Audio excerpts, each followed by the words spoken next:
Bienvenue à tous à l'étude de ce soir. Nous allons nous mettre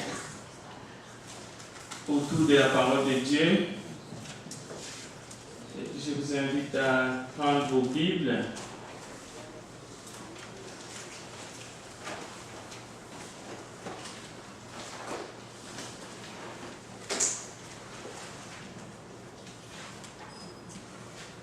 Le sujet de ce soir, c'est pour apporter une compréhension dans les Écritures au sujet de Dieu. Parce que Dieu, nous savons, il est l'éternel. Mais si on veut définir l'éternel avec des mots simples, selon le raisonnement humain, on trouve dans l'éternel l'éternité. L'éternité, c'est on peut dire une portion de temps qui est indéfinie. C'est ça l'éternité. Et Dieu est éternel. Donc, dans l'éternité, il y a la notion du temps. Et le temps, c'est une question de société. Voilà pourquoi nous allons examiner cette question à la lumière de la parole. Donc, le temps, c'est quoi? Pour nous, les enfants de Dieu, nous avons l'habitude de parler comme bon nous semble. Mais on va essayer de regarder à la lumière de la Bible. Je vois que la famille Daniel et Ophélia sont de retour, donc bienvenue. Ne dites pas ou ne dites plus, nous allons regarder ça ensemble. Ça se fait que vous allez être d'accord ou pas, mais la lumière va nous éclairer. La lumière, c'est la parole. Ne dites pas ou ne dites plus, je n'ai pas le temps pour l'œuvre de Dieu, ou tout simplement, je n'ai pas le temps. Mais vous pouvez dire, par exemple, je suis occupé. Ou simplement, je suis empêché par mes obligations familiales, professionnelles, ainsi de suite. Ou ne rien dire. Il y en a aussi, des fois, on ne dit rien simplement. Et ça, c'est une autre approche. Avant d'aller plus loin, je vous demande même pas de lire, mais de suivre dans votre Bible Matthieu 18. C'est pour voir comment notre Seigneur a délégué à l'Église une grande responsabilité. Et cette responsabilité n'est pas mince. Les gens du monde peuvent nous les refuser. Vous-même, en tant que chrétien ou juste personne, vous pouvez prendre ça à la légère, mais la parole est insistante. Voici ce que nous lisons dans Matthieu 18. En vérité, je vous l'ai dit, tout ce que vous lierez sur la terre sera lié dans les cieux. Et là, Jésus s'adresse à son Église. Il s'adresse à la somme de son troupeau, qui est l'Église, la famille de Dieu, les chrétiens. Et il continue, il dit, tout ce que vous délierez sur la terre sera délié dans les cieux. C'est une double mission. Lié et délié. On lie sur la terre, c'est lié dans les cieux. On délie sur la terre, c'est délié dans les cieux. Et Jésus dira à ses disciples, même lorsqu'ils vont parler de lui, il dit, ce n'est pas vous qui parlerez, c'est l'Esprit de votre Père qui parlera. Qu'est-ce que signifie Matthieu 18? Dans un sens, voici ce que ça veut dire. Vouloir ou pas, que les hommes le veuillent ou non, l'Église a un mot. L'Église a une lumière à apporter sur toutes choses sur la terre. Y compris la question du temps, qui est notre sujet de ce soir, sujet d'étude. L'Église de Jésus-Christ. Et parce que c'est son Église, l'Église ne parle pas vaguement. Parce que c'est l'Église du Christ, l'Église rappelle les paroles de Christ. En toutes choses, je me sentirai pas capable d'aller plus loin si je ne témoigne pas ce que Dieu a fait. Impossible. Je suis comme un prisonnier. Je me sens redevable parce que c'est lui qui a fait que je suis là encore ce soir. C'est lui qui a permis. Sinon, ça ne serait pas possible. Alors, je veux faire un bref témoignage parce que je suis obligé de le faire. Mon âme est liée. Voici ce qu'on aurait vu dans les journaux de la presse de Montréal au soir de lundi. Parce que tous les journaux, c'est le soir, c'est la nuit que la presse fonctionne. Et on voit les journaux sortir le mardi. Voici ce que vous auriez lu. Mais Dieu n'a pas permis que cela soit inscrit dans les journaux de Montréal ou dans tous les journaux qui paraissent. Au fait, les informations vont vite.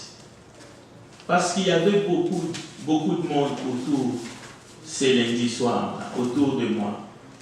Il y avait même des théories, il y avait plein de monde qui était là.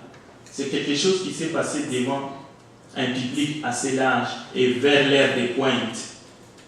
Alors, je vais faire ça vite pour que je puisse me sentir libre. Voici ce que vous auriez peut-être lu.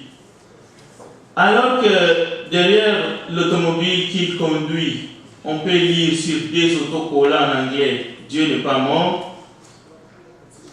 Et derrière « Je suis le chemin, la vérité et la vie ». Un prédicateur de l'Église du Christ vient de causer la mort aux paisibles citoyens qui revenaient de leur service parce que sa voiture manquait de frein. Voici comment l'honneur du nom de notre souverain Seigneur Jésus aurait été jeté en pâture aux gens du monde. C'est pour cela qu'il faut que je le témoigne. Il faut que je témoigne le nom du Seigneur qui a préservé la vie de tous ces hommes qui retournaient de leur service et particulièrement des hommes que j'ai, pas moi, mais la voiture l'a carrément frappé au risque d'être fauché, un chef de service, parce qu'il était à côté de son établissement, un chef d'entreprise. Pourquoi? Parce que simplement, la voiture que vous voyez là, à côté c'est marqué « Dieu n'est pas mort », derrière « Je suis le chemin, la vérité et la vie ». Cette voiture est devenue simplement incontrôlable. Les freins ont totalement lâché. Mais comment cela s'est passé? Je suis allé faire mon contrôle des freins, des routines. La dernière personne avec qui j'ai parlé, je peux dire, c'était Anthony. Et ensuite, j'ai laissé notre fils à son coiffeur ici à Saint-Michel. Et je suis allé au garage. Et le propriétaire du garage a demandé à un mécano de tester tous les systèmes de freins, parce que je voulais qu'on échange les freins. Et c'est ce qui a été fait. Le verdict était: tes freins sont bons. Nous avons tout testé. C'est correct. Mais seulement, on va te changer le maître cylindre. C'est là où on met l'huile de frein. Alors ils m'ont dit: va acheter ça à tel endroit, à 3 minutes du garage. Mais prends ta voiture, vas-y. C'est là que j'ai pris la voiture, j'entre, je sors du garage. J'ai vu le propriétaire tester les camions devant moi, les feux fonctionnaient dans les garages, parce que c'est un grand garage. Et je suis sorti du garage, au coin du rue, la voiture est devenue incontrôlable. Je ne pouvais pas m'arrêter. J'ai fait tout ce que je pouvais. Et c'est là que j'ai failli faucher au moins 3 autos. La voiture est devenue folle. Et je suis allé frapper cet homme. Je ne sais pas s'il est acrobate. Il a crié de toutes ses forces. Il était devant mon bumper. Moi-même, j'ai crié dans l'auto, le nom du Seigneur. Mais il a réussi à monter sur le capot de devant. À 100 mètres du garage où je suis sorti. pour checker mes frères. Alors, je remercie Dieu au nom du Seigneur. Je remercie tous ceux qui prient pour moi. J'aurais pu donner la mort à plusieurs personnes, ou moi-même, j'aurais pu être victime, parce que les camions que j'évitais, je faisais les slaloms, comme quelqu'un qui est dans un bâtiment. J'évitais, tout ce que je faisais, c'était mon volant. La voiture a refusé de s'arrêter. Et voilà, je suis allé frapper contre un mur, et les towing étaient là, tout le monde me voyait. Ils ont même intoxiqué le monsieur d'appeler la police, de tout faire, s'il était correct. Le monsieur a dit rien à faire, je suis correct. J'ai mal au bras, mais je suis correct. Alors, ils ont pris l'auto, je suis rentré au garage. D'habitude, je pouvais me prendre contre eux, mais je leur ai dit, ils m'ont dit, nous aussi, on ne comprend pas. Ils ont fait ce qu'ils ont fait. On vient de retirer la voiture cet après-midi. Elle est là, elle est en bon état. La voiture freine. Alors je remercie Dieu au nom de Jésus. Je remercie tous ceux qui prient pour moi. Je témoigne pour donner gloire à Dieu qui a sauvé la vie de ses citoyens. Et aussi, il n'a pas permis que le nom du Seigneur soit traîné dans la boue à cause des autocollants qui étaient derrière et du fait que nous faisons un travail. Cela veut dire que quand quelque chose comme ça arrive, nous sommes 2 fois plus victimes et coupables. Il n'y a pas eu de blessures, en tout cas graves. La personne a eu mal au bras. Et cela s'est passé lundi soir, juste ici, à côté, industriel, Pelletier. Donc j'étais pas loin de mon lieu du travail, c'était vers les 16h. Alors nous bénissons Dieu pour cela. Nous allons maintenant continuer notre étude. Maintenant je me sens libéré. Parce que c'est des choses difficiles qu'on ne peut pas cacher parce que la vie des gens était en jeu. Et ma vie aussi. Souvent, vous allez entendre les gens dire « je n'ai pas le temps ». Ok? Quelqu'un qui le dit inconsciemment ou consciemment, cela peut signifier que cette personne soit a des problèmes physiquement ou atteint d'une maladie grave sur un lit d'hôpital ou peut-être spirituellement, il a des problèmes graves. Et ça nous arrive des fois. Ou on est trop peut-être surchargé. Mais comme je disais tout à l'heure, être occupé n'est pas un drame. Être occupé ne signifie pas qu'on manque du temps. Voilà un peu ce que nous allons apporter comme information pour nous qui sommes les enfants de Dieu, parce que si nous restons indifférents, nous ne disons pas la parole, nous pouvons être broyés dans notre conscience. Nous pouvons être broyés par les systèmes. Ne confessons plus que nous manquons du temps pour Dieu. C'est une abomination. Mais nous sommes parfois occupés et parfois nous sommes occupés pour la gloire de Dieu. Jésus n'a jamais dit un mot sur les multiples occupations des gens dans un sens où il voulait les interdire cela. Mais il a parlé des différentes façons que nous allons examiner dans cette étude. Jésus a dit par exemple, rachetez les temps car les jours sont mauvais. Lorsqu'il a vu Marthe travailler fort pour lui, Jésus s'est adressé à Marthe en disant, tu es trop occupée. Parce que celle-ci avait besoin de l'aide de sa sœur. Donc, nous sommes aussi parfois occupés de bien des façons. Prenez Éphésiens chapitre 5, versets 15 à 16. Je vais lire.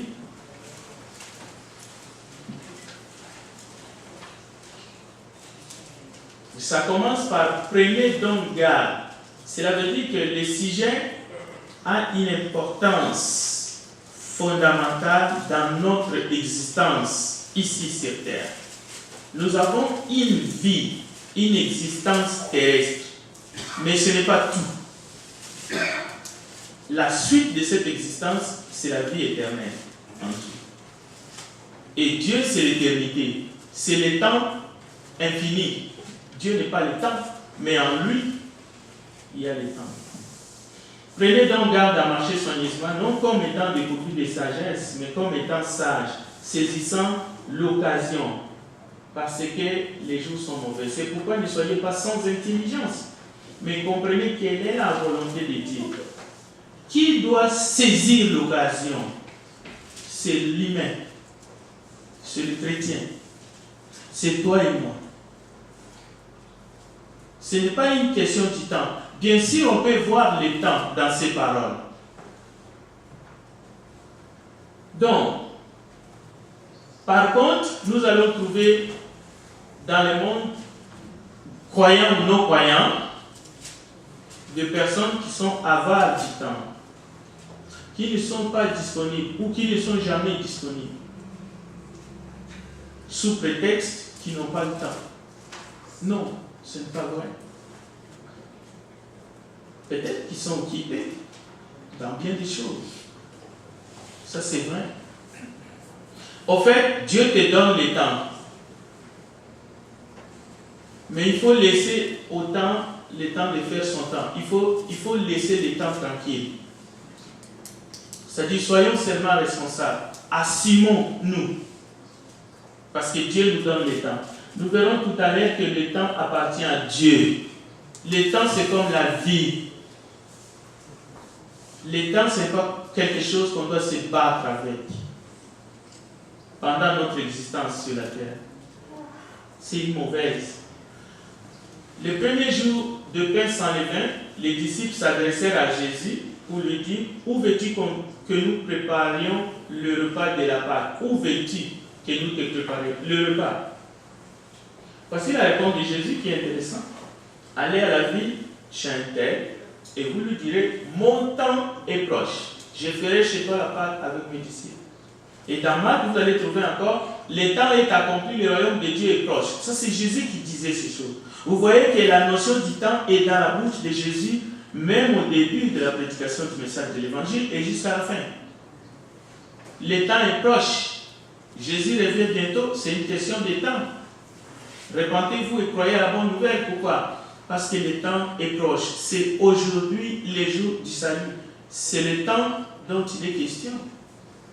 Maintenant, nous voulons simplement dire haut et fort, peu importe ce que le monde essaye de nous faire croire, le temps appartient à Dieu, comme la vie appartient à Dieu. C'est pour cela que Jésus peut dire: mon temps est proche. Il s'agit du temps du Seigneur. Mais dans le monde, là on recule, on va vraiment reculer, entrer dans le monde. Le temps, c'est l'argent. Au fait, c'est un terme anglais. Au fait, c'est les Anglais qui ont créé ça. Et nous avons traduit ça en français. Mais le problème, c'est que de plus en plus de gens croient que c'est vrai. Et nous, les enfants de Dieu, nous allons aller jusqu'à croire cela et à avaler cela. Et même enseigner cela à nos enfants. Que le temps, c'est l'argent. C'est pour cela nous acceptons de vivre dans un système qui nous place sous tension sans un esprit critique. On peut être sous tension parce qu'on ne peut pas changer la roue. Mais ne perdons pas au moins notre esprit critique. Ne perdons pas l'esprit de la vérité qui est en nous, que nous avons reçu de Dieu pour discerner toutes choses.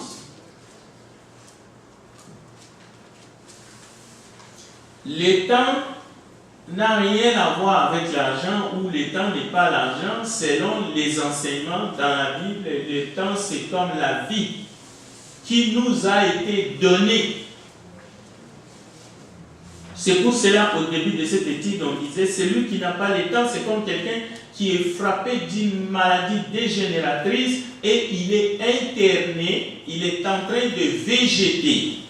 Il est alimenté dans un hôpital aux soins intensifs. C'est pour cela, même les gens du monde disent: le temps s'est arrêté pour lui. même les militaires disent, lorsqu'ils sont au champ de bataille, où les balles sifflent, ils ont l'impression que le temps s'arrête.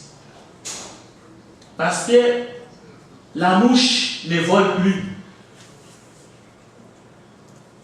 C'est seulement l'odeur de la poudre. Les soldats savent à tout moment sa vie peut tomber. Il suffit que la balle lui traverse la tête. Le temps s'arrête. Jusqu'à temps qu'il va avoir un cessez-le-feu, ou un déposer les armes, ou un break dans les tranchées. Là encore, les cœurs recommencent à battre. Donc, le temps est plutôt comme la vie qui nous est donnée. Et ce temps-là s'écoule inexorablement. C'est pour cela que nous comptons nos anniversaires. Donc, le temps se transforme sans que nous puissions nous rendre compte. Les secondes passent. Les secondes de votre vie défilent comme l'aiguille d'une montre. Et chaque jour qui passe, nous nous approchons de la fin. Et ce temps-là qui nous est donné, comme la vie qui nous est donnée, sachez-le, chers frères et sœurs, elle peut se transformer d'un instant à l'autre, comme les témoignages que je viens de vous faire. J'étais plein de vie, mais je peux vous dire, les 7 à 8 minutes que j'ai passées, et j'ai parcouru au moins 600 mètres avec une voiture qui va à volo, je peux vous dire que je voyais ma vie défiler et je voyais la vie des autres que je pouvais faucher. Donc, le temps peut se transformer en un tiers, soit à une vie éternelle en Jésus, ou à une perdition éternelle sans Christ et sans espérance. C'est ça la vraie signification du temps que Dieu a mis à notre disposition, mais qui de temps en temps, je n'ai pas le temps, je n'ai pas le temps. Nous avons pris ce qui est précieux, ce qui est la vie, nous avons descendu ça au rang de nos occupations, alors que ces occupations-là sont parfois tout à fait légitimes. Il suffit juste d'être conscient que non, je suis occupé. Mais ce n'est pas que je manque le temps. Et d'ailleurs, si je suis occupé, c'est parce que j'ai le temps d'évacuer mes occupations. Bien. Y a-t-il une manière pour l'être humain de créer ou de bien gérer le temps? Déjà, on sait que la première assertion est fausse. L'être humain ne peut pas créer le temps. Les textes bibliques sont clairs. Qui d'entre vous peut seulement augmenter un jour à la longueur de sa vie? Qui? Personne. C'est Jésus qui l'a dit dans Matthieu 6, les sermons sur la montagne. Personne. C'est pour cela qu'il dit, ne vous inquiétez pas. Vous ne pouvez pas changer quoi que ce soit. Donc, mais on peut gérer, on peut disposer de ce temps que Dieu nous donne, et essayer de bien le vivre. Il y a d'abord ceux qui établissent un plan de travail. C'est très bien d'avoir un plan de travail. La question est de savoir si nous sommes heureux dans le plan que nous avons conçu. Et d'essayer de s'y mettre. Ça ne sert à rien de faire un plan de travail conçu. Horaire du travail. Qui travaille sans un horaire? Il y en a. Pas d'horaire du tout. Mais en tout cas, la façon qu'on sait, il y a toujours un plan. Okay? Donc, la façon dont chacun emploie du temps, ou se sert du temps que Dieu nous donne, c'est un miroir inconscient ou conscient d'une vie qui est bien vécue ou d'une vie qui est mal vécue. Ce n'est pas une question de culpabiliser, c'est une question de comprendre les choses qui sont vraies. C'est une question de société. On ne va pas en faire un débat. Parce que nous étudions la parole. Nous ne venons pas avec des idées humaines, tout faites, des savants, des philosophes. Je ne suis pas un philosophe grec pour faire un débat avec vous sur les temps. Non, je suis juste un enseignant de la Bible.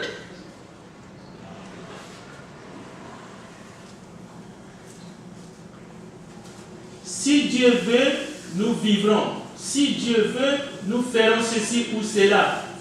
Donc, nous ne pouvons pas nous glorifier parce que ce temps qui nous est donné, comme la vie qui nous est donnée, c'est Dieu qui est au contrôle de cela. Mais nous devons être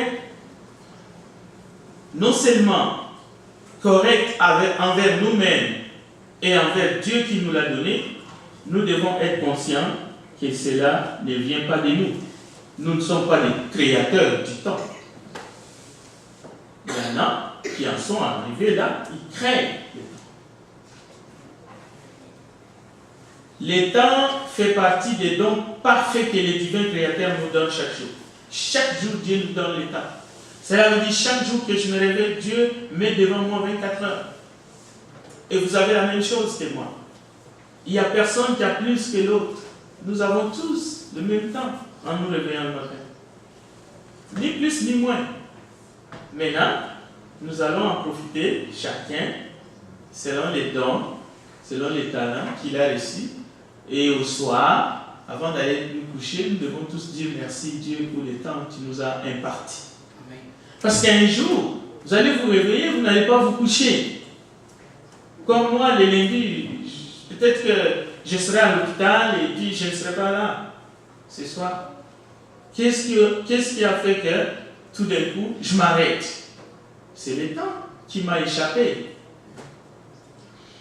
Voici ce qu'Ecclésiaste dit, il y a un temps pour tout. Donc, s'il y a un temps pour tout, vous voyez que la parole, les sages, nous interdit de dire « je n'ai pas le temps ». Sinon, les sages vont te dire « ah bon, mais tu as le temps pour dire que tu n'as pas le temps ». Non, il y a un temps pour tout. Il y a un temps pour toutes choses sous les cieux. C'est Dieu qui a fait ça. Et nous devons apprécier ce Dieu-là. Il y a un temps du début et de la fin. Il y a un temps pour naître. Il y a un temps pour mourir. Il y a un temps pour tout. Donc, ne parlons plus de l'absence du temps. Surtout nous qui sommes croyants. On n'impose rien aux non-croyants. On ne juge même pas les philosophies. Mais nous enseignons ce que la Bible dit. Karl Marx a été copié par les capitalistes et ces gens sont arrivés à dire il n'y a du temps que pour le travail. Non, la parole dit il y a du temps pour tout. Il y a du temps pour naître. Il y a du temps pour rire. Il y a du temps pour pleurer. On ne va pas trop insister parce que la parole insiste déjà. Daniel va plus loin. Daniel dit Dieu est le maître du temps. Donc, que le temps ne fasse pas de vous sa proie. Ne soyez plus broyés à cause du temps. Oh, j'ai pas le temps. Oh là là là là. Non. Dieu est le maître du temps. Dieu est le maître du temps. C'est lui qui te donne du temps. À partir du souffle qui est dans tes poumons et que tu peux respirer, Dieu te donne le temps. Tu as le temps. Soyez-en fiers. Parce que c'est lui qui est le créateur de toutes choses. Genèse chapitre 3, verset 9. Dieu a créé toutes choses par sa volonté. Et tout ce qu'il a fait est beau en son temps. Et même, il a mis dans le cœur la pensée de l'éternité. C'est-à-dire dans le cœur des humains, nous qui sommes ici et ceux qui ne sont pas ici, le monde entier, il y a la pensée de l'éternité. La pensée que tout ne s'arrêtera pas au fait. Tout n'est que continuité. L'esprit continuera à vivre même si les corps tombent. Et il y a la résurrection. Vous pouvez les lire dans Ecclésiaste 3, 11. Même si l'humain ne peut pas saisir l'œuvre que Dieu a faite, du commencement jusqu'à la fin, mais la pensée de l'éternité est dans chaque cœur. Même les enfants savent qu'ils vont vivre éternellement. L'esprit qui est en eux. Bien. Pensez-vous que Dieu est au-dessus des temps? Bien sûr. Dieu est dans l'éternité. Même c'est son nom. C'est comme ça que nous l'invoquons. Et tous les humains depuis Adam l'ont invoqué comme un Dieu d'éternité en éternité. Donc, le temps ne peut pas devenir notre monstre, notre démon, pour nous torturer. Nous ne devons pas courir derrière le temps. Habakkuk chapitre 2, verset 3, frère, regardez, c'est une prophétie dont le temps est déjà fixé, elle marche vers son terme et elle ne mentira pas. Si elle tarde, attends-la car elle s'accomplira. Elle s'accomplira certainement. Donc, ce que nous voulons apprendre ce soir, c'est que le temps est important. Tout ce que nous faisons est soumis au temps. C'est important. Nous ne devons pas mépriser le temps. Nous ne devons pas ignorer le temps. Nous devons savoir que le temps fait partie de l'éternité. S'il n'y a pas le temps, Dieu ne sera pas éternel. Regardez. Voici les drames. Observez les gens au guichet d'une banque, surtout à la fin du mois. Vous allez voir, essayez de lire ce qui se passe à l'intérieur, surtout quand la file est longue. Observez les gens en hiver, lorsqu'il y a 50-60 degrés, et les files à l'arrêt d'un autobus, les gens sont là, ils attendent et l'autobus n'arrive pas. Vous allez voir comment est-ce que l'être humain réagit par rapport. Ce n'est pas le temps qui a créé, qui nous a fait ou qui nous a rendu là où nous sommes dans notre monde. Je veux parler brièvement, pas de nous les uns les autres, mais d'un système qui est dans ce monde. Un système. Un système qui a créé ce qu'on appelle le stress.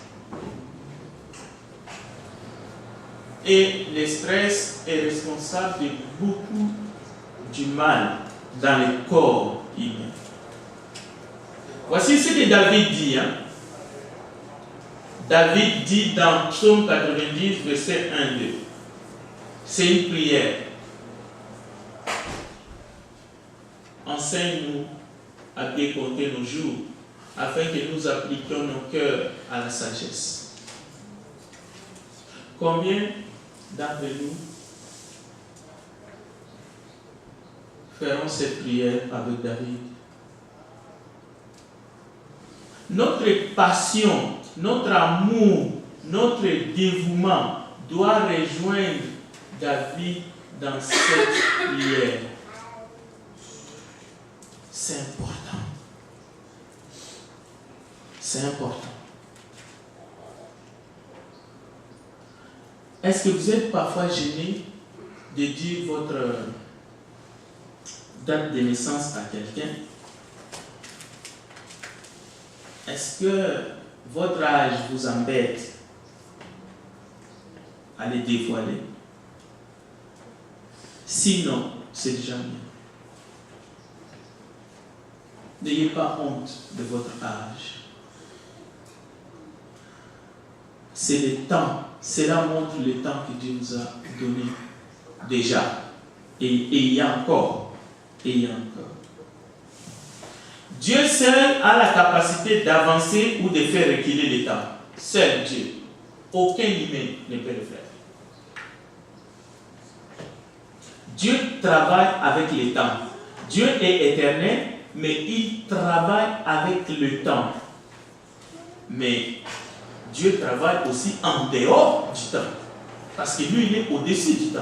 Mais Dieu travaille avec le temps. Regardez, il a établi des lois que nous appelons les lois du temps.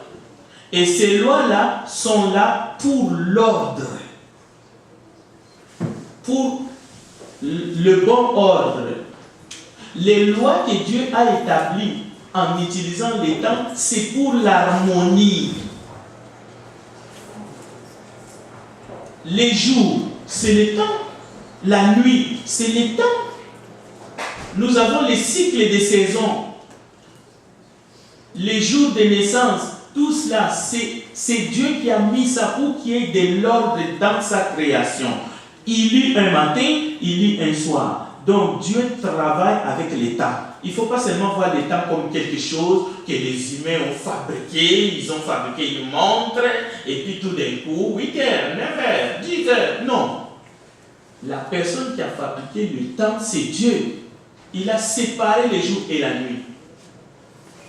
Donc, s'il n'y avait pas un matin et un soir, la création de Dieu serait bâclée. Alors nous devons nous réjouir du temps. Nous devons vivre dans les temps comme Dieu agit dans les temps.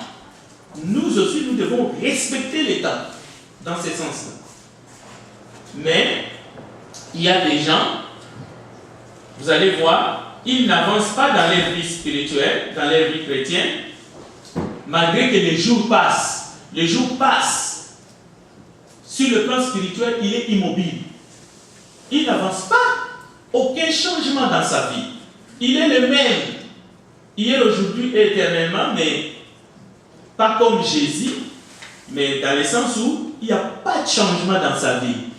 Voici ce que 2 Corinthiens 6, 1, 2 dit. Lisons 1 Corinthiens 6, 1, 2. La raison pourquoi, c'est parce qu'ils ont laissé passer le temps de Dieu, le temps de changement, le temps que Dieu leur a donné pour écouter, agir, obéir. Lisons 2 Corinthiens 6, 1, 2, s'il vous plaît. C'est important ces temps-là. 2 Corinthiens 6, 1, 2, s'il vous plaît. Puisque nous travaillons avec Dieu, nous vous exhortons à ne pas recevoir la grâce de Dieu en vain. Car il dit au temps favorable, je t'ai exaucé, au jour du salut, je t'ai secouru. Voici maintenant le temps favorable, voici maintenant le jour du salut. Voilà, il y a un temps pour tout. Nous devons valoriser chaque moment de notre vie. Si Dieu te donne le temps aujourd'hui, et que ce temps-là, comme nous venons d'entendre, dans la parole de Dieu, c'est le temps du salut, il faut saisir l'occasion. Il ne faut pas laisser passer ce temps, parce que c'est important. Il y a un temps pour tout. Que le temps ne soit pas là comme notre ennemi. Je n'ai pas le temps. Non, non, non. Le temps est précieux. Le temps, c'est la vie. Psaume 103, l'Éternel sait de quoi nous sommes faits. Il se souvient que nous sommes poussière. L'homme, ses jours sont comme l'herbe. Il fleurit comme la fleur des champs. Car le vent passe dessus, elle n'est plus. Et son lieu ne la reconnaît plus. Et Jacques 4, 14 dit, qu'est-ce que votre vie? Elle n'est qu'une vapeur qui paraît pour un peu de temps et puis disparaît. Donc par rapport au temps, nous ne sommes pas grand-chose. Le temps, c'est l'allié de la vérité. Alors que dans le monde, on nous parle des temps comme si les temps étaient en guerre contre nous. On doit aller vite par rapport au temps, on doit faire ceci, on doit faire cela, on est stressé. Mais la parole nous parle du temps en nous parlant de Dieu. Dieu est dans notre temps. Notre vie est précieuse. Avant que nous disparaissions, écoutez ces paroles. Il a fait la ligne pour marquer le temps. Il a fait le soleil qui connaît l'heure de son coucher. Le soleil connaît l'heure de son coucher. Mais toi, est-ce que tu connais l'heure de ton Seigneur? Tu connais l'heure du retour de ton Seigneur?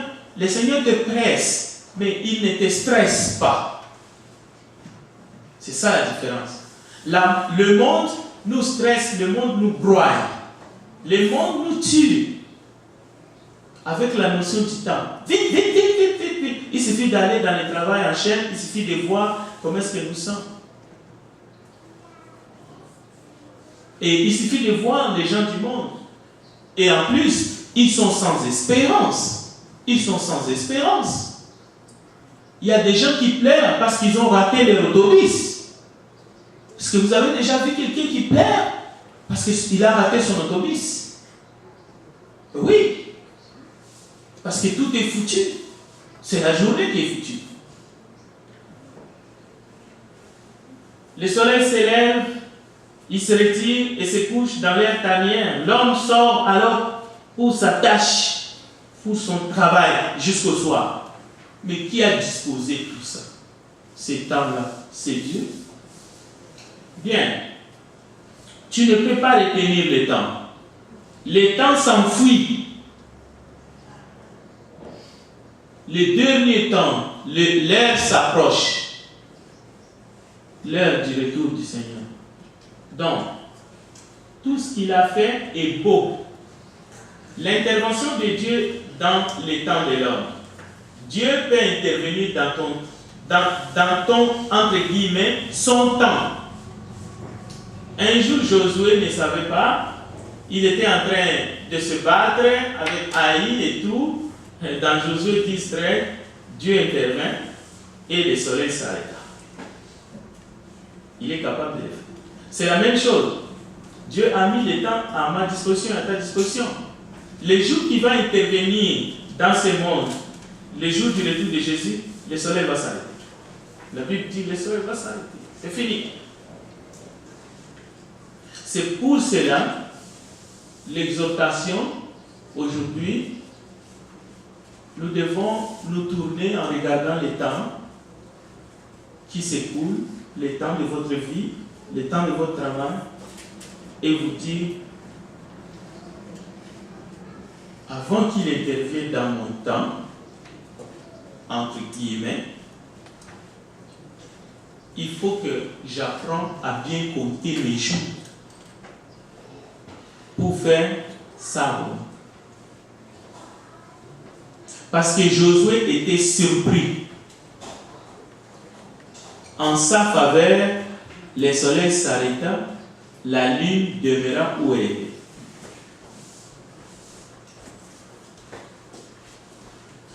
Maintenant, je ne suis pas en train de dire, nous n'avons pas le temps ici pour Dieu. Non. Est-ce que nous pouvons seulement apprécier le temps que Dieu a mis à notre disposition et pouvoir nous occuper, faire tout ce que nous faisons d'habitude, tout en étant conscients que nous le faisons pour Dieu et essayer un peu d'avoir du temps pour nous occuper de ce que Dieu nous a confié comme service. C'est juste ça. Au fait, relax. Pas dans le sens d'être paresseux. Non. Mais responsable. Responsable pour tout. Pas comme Karl Marx et l'énigme. Parce que lui, il a dit, la religion, c'est l'opium du peuple, donc il y a du temps qui est pour le travail. Non. Bien. Je vais m'arrêter ici. Il faut savoir dire non. Il faut savoir dire non. Quelqu'un a dit non, et vous pouvez le trouver dans Néhémie 6, verset 2 à 3. Je prends un exemple à controverse. Parce qu'ici, on venait dire à ces hommes, lisons-le, Néhémie 6, 2, 3 et on s'arrête. Néhémie 6, 2, 3. Je préfère qu'on les lit, que j'essaie d'expliquer peut-être n'est pas répéter fidèlement ce que la Bible dit. Je prends un exemple pour que nous soyons tous à l'aise, pour que je ne donne pas l'impression que les occupations sont mauvaises. Loin de là. Néhémie chapitre 6, si vous avez trouvé, lisez les 2 à 3. Alors, Sanballat et Geshem l'envoyèrent dire, viens et ayons ensemble une entrevue dans le village de la vallée d'Odo. Ils avaient médité de me faire du mal. Je leur envoyai des messagers avec cette réponse. J'ai un grand ouvrage à exécuter et je ne puis descendre. Le travail serait interrompu pendant que je me quitterai pour aller vers vous. Ah! Écoutez bien. Je n'ai pu descendre. J'ai un grand ouvrage à exécuter. pourquoi le travail cesserait-il pendant que je le quitterai et que je descendrai vers vous? Donc il faut savoir dire non. Parce qu'on voulait qu'il arrête son travail et qu'il descende pour aller discuter. Dis non, moi j'ai un travail à finir. Pourquoi j'arrêterai le travail? Vous voyez? Il faut savoir dire non. Alors, en 2 mots, oui, il faut savoir s'élever de bonheur. Et on trouve cela dans la Bible 40 fois. Mais il faut savoir aussi se coucher tôt. Il faut savoir aussi se coucher tôt. Donc, nous devons chasser tout ce qui nous gaspille du temps. Nous devons savoir gérer le temps. Et il y a beaucoup de choses pour nous faire gaspiller le temps. Beaucoup. Ça peut être des amis bavards. Ils viennent là, commencent à parler, vous gaspillez du temps. Ça peut être aussi les fêtes, tous les samedis tard. Les amis, les feront danse. C'est du temps. Hein? Parce que ce sommeil-là, vous allez les récupérer, vous dormez pas. Mais ça peut être aussi des heures et des heures à la télévision le soir. Gaspillage du temps. Il faut chasser cela. Les téléphones, Android. Tout le temps dans les mains et tout. C'est du temps gaspillé. Alors, ne dites plus, je n'ai pas le temps, mais dites au moins, je suis occupé. Parce que Dieu te dira, tu étais occupé à quoi? Comme il a dit à Marthe. Je vais m'arrêter et que Dieu bénisse sa parole. Est-ce que quelqu'un a une question? Peut-être que l'étude d'aujourd'hui c'était kermesse, des mots. Je vais essayer peut-être de réajuster la fois prochaine. Oui, frère Révolis. Aujourd'hui, un débat avec quelqu'un sur la question du temps, et c'est bien entendu. Et je disais que ce soit pour les riches ou pour les pauvres, le temps c'est le temps, c'est le même temps, comme vous avez dit. 24 heures une journée pour tout le monde. Oui. Maintenant, c'est à vous de savoir qu'est-ce que vous faites dans vos 24 heures. Tout à fait. Est-ce que, en parlant de gestionnaire du temps, parce que vous avez dit qu'il y a des gens qui sont des gaspilleurs du temps, donc des gâcheurs du temps. Est-ce que, par exemple, dans le cas de la vie éternelle, quelqu'un qui a raté son salut, entre guillemets, et peu importe, mon gestionnaire du temps que nous vivons, il faisait ci, il faisait ça. Et si on devait faire ce transport dans le domaine de la vie éternelle, si vous l'avez raté, Jésus vient et que vous ne savez même pas, parce que la Bible dit que les non-croyants ne vont pas entendre la trompette. Oui, ils sont sourds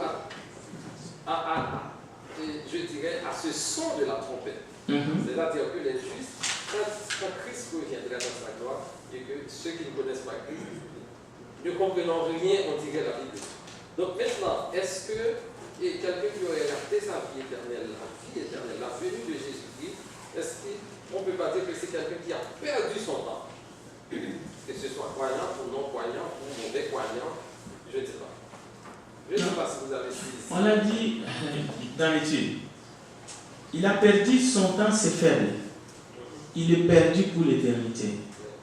Et aussi, 2 Corinthiens 6, 1, 2. 2 Corinthiens 6, 1, 2, c'est-à-dire que la personne, quand il a laissé filer les temps de son salut, les temps que Dieu le sauve éternellement est arrivé et il n'a pas saisi l'occasion.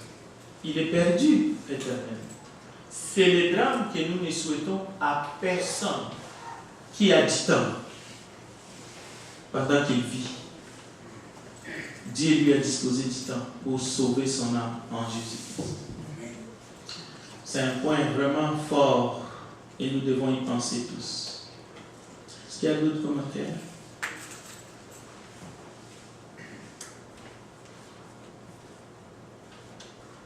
Le frère Barnabé rentre dimanche 5. Gardons-lui dans la prière parce qu'il va prendre son avion. Et prions aussi pour tous les frères et sœurs et qui sont malades ou qui prennent des médicaments. Et prions particulièrement pour le frère Mario qui sera opéré lundi le 6 ici à l'hôpital de Frédéric. Mais on vous donnera tous des nouvelles. Et aussi pour les voyages à Saguenay, vous pouvez soit vous inscrire à la page blanche qui est derrière ou juste me contacter comme les autres frères et sœurs ont commencé déjà à le faire. Je vais laisser le frère Jardy venir conclure. Que Dieu vous bénisse et merci encore pour vos prières. Merci.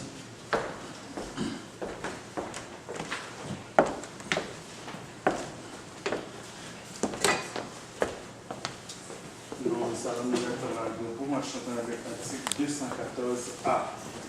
Après, pas de faire photo, nous allons conduire dans la prière. Le cantique 214A. Reste avec nous, Seigneur, le jour des grides. La nuit s'approche et nous menace tous. Nous implorons ta présence divine. Reste avec nous, Seigneur, reste avec nous. Envoie-nous un salut éternel. Envoie-nous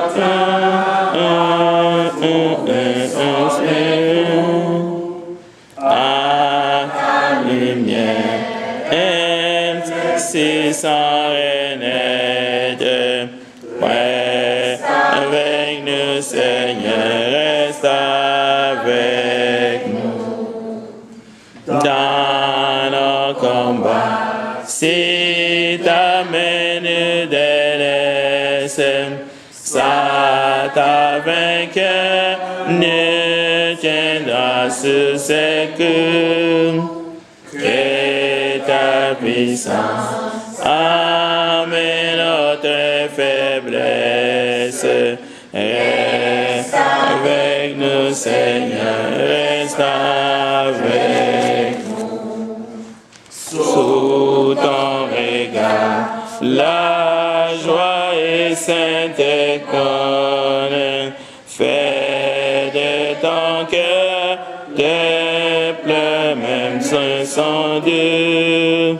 Soit que la main se frappe pour nos couronnes. Reste avec nous, Seigneur, reste avec nous. Amen. Et Père Saint, bénis cette soirée que tu nous as donnée, de nous permettre d'être ici ce soir pour écouter ce message et ce témoignage. L'ami de frère Frédéric qui a présenté son étude. En même temps, merci beaucoup de l'avoir gardé pendant son incident lundi, que lui ou d'autres personnes ne sont pas blessées. On prie pour lui toujours, comme notre prédicateur. Bénis l'étude qu'il a présentée sur le temps, Père Saint. Le temps appartient à toi, Père Saint. Quand on est né, on ne sait pas l'horaire qu'on va naître. Le jour ou le moment que tu nous viens de chercher, là aussi, on ne connaît pas l'horaire. Mais le temps doit être utilisé précieusement, surtout ce précieux temps que tu nous donnes, le temps limité sur cette terre, fait que le temps que tu nous donnes sur ce monde est du temps comme une sémence que, une fois qu'on n'est plus là, qu'est-ce qui reste? C'est une bonne sémence. Qu'est-ce que tu veux de nous? Tu veux qu'on utilise notre temps de parler à le monde de non-croyants qui tu es. Pourrais-tu qu'ils te reconnaissent et qu'ils n'hésitent plus, sont baptisés de nouveau. Les choses que tu veux avant que tu viennes ici pour nous reprendre, c'est que tu veux qu'on soit tous sauvés. Car seulement celles qui sont sauvées, qui ont une vie selon tes Écritures, seront sauvées. On prie pour les frères et sœurs qui sont là. Aussi les frères et sœurs, comme on peut constater, il y en a beaucoup qui sont en vacances, soit ici localement, dans le pays, ou à l'extérieur. Pour les frères qui, comme Barnabé, qui vont rentrer en avion, accompli pour lui, pour sa famille et d'autres frères et sœurs qui vont voyager. Père Saint, soyez avec nous la prochaine fois, dimanche prochain, où on va se réunir ici comme Église pour t'adorer en esprit, en cantique, pour écouter une étude et un sermon qu'on sait va nous fortifier. Soyez avec nous, Père Saint, tout cela, c'est dans le nom de ton Fils Jésus qu'on prie. Amen.